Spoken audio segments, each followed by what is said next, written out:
Maret 2025, baik lagi bareng gue Bang Sung TV di Malam Tanpa Ketakutan. Hari ini gue lagi berada di daerah Cirebon, lebih tepatnya di rumah pusaka. Iya, kenapa rumah ini dianggap sebagai rumah pusaka? Jadi banyaknya barang-barang pusaka yang ada di dalam rumah ini dijadikan sebagai tempat pajangan dan juga katanya ya, benda-benda sakral yang ada di sini itu memang mempunyai beberapa energi yang cukup besar, teman-teman. Bahkan di bagian depan gua ini ada kamar yang dimana memang kamar ini dipercayai sebagai kamarnya Nyi Roro Kidul ya teman-teman ya. Dan kita akan coba untuk masuk aja. Assalamualaikum warahmatullahi wabarakatuh. Ya ini katanya sih kamarnya Nyi Roro Kidul teman-teman. Dan ini juga ada kain warna hijau sih cuy. Tuh ada lukisannya juga teman-teman. Dan di sini tuh banyak tulisan-tulisan Cina ya. Bahkan memang ada beberapa patung-patung kaisar di lokasinya teman-teman. Wah keren sih teman-teman ya. Dan lihat ya di sini memang tuh beberapa patung-patung ya, bahkan benda pusaka dan juga barang-barang antik ini ada di lokasi ini ya teman-teman ya. Dan di sini tuh katanya ada satu kamar yang tidak boleh dibuka. Kalau nggak salah kamar yang ini ya teman-teman ya. Gue nggak tahu alasan kenapa tidak boleh kita masukin atau kita tidak boleh membukanya. Katanya sih sering kali sosok-sosok yang ada di sini itu ada di bagian kamar sini teman-teman. Dan lokasi ini juga katanya ya, ada satu lonceng yang sering kali berbunyi sendiri teman-teman.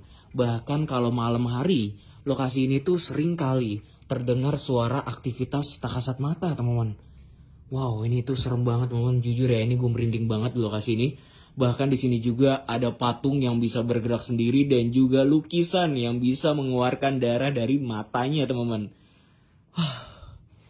Ini adalah bagian lokasinya cuy. Sumpah ini gue merinding banget teman-teman ya. Tuh ya lihat ya, ini gue merinding banget teman-teman. Dan di bagian sinilah katanya sih ya, ada satu tempat yang memang lukisan tersebut ada ya. Dan ini memang saksinya adalah anak dari pemilik lokasi ini cuy. Anak dari pemilik lokasi ini itu melihat lukisan tersebut dan katanya berdarah ya teman-teman ya matanya ya. Dan dia itu nangis menjerit dan dia lari ketakutan. Dan akhirnya lokasi ini memang bangunan ini itu sekarang dijadikan sebagai tempat pajangan benda-benda pusaka ya. Oke mungkin kita akan coba untuk masuk aja ke dalam sini. Assalamualaikum. Ya di sini tuh ada patung juga teman-teman. Katanya sih di bagian sini nih lukisannya nih. Cuma gue nggak tahu ya sebelah mana ya. Apa ini ya? Ini lukisan perempuan, katanya sih pakai baju merah men. Apa ini cuy ya? Tapi kelihatan dari lukisan ini tuh kayak ada yang beda. Astagfirullahaladzim. Gue kayak dengar suara jalan nih. Ya Allah Robi, la haula wala quwata illa billah. Ada suara lonceng kak.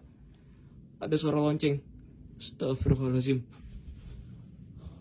Kayak ada suara jalan di sini nih, apa ya? Ya Allah. Astagfirullahaladzim. Ada patung ini. Apa patung ini yang bisa bergerak sendiri ya? Oke, mungkin nanti malam kita akan coba untuk explore aja di sini jam 9 malam waktu Indonesia Barat. See you teman-teman.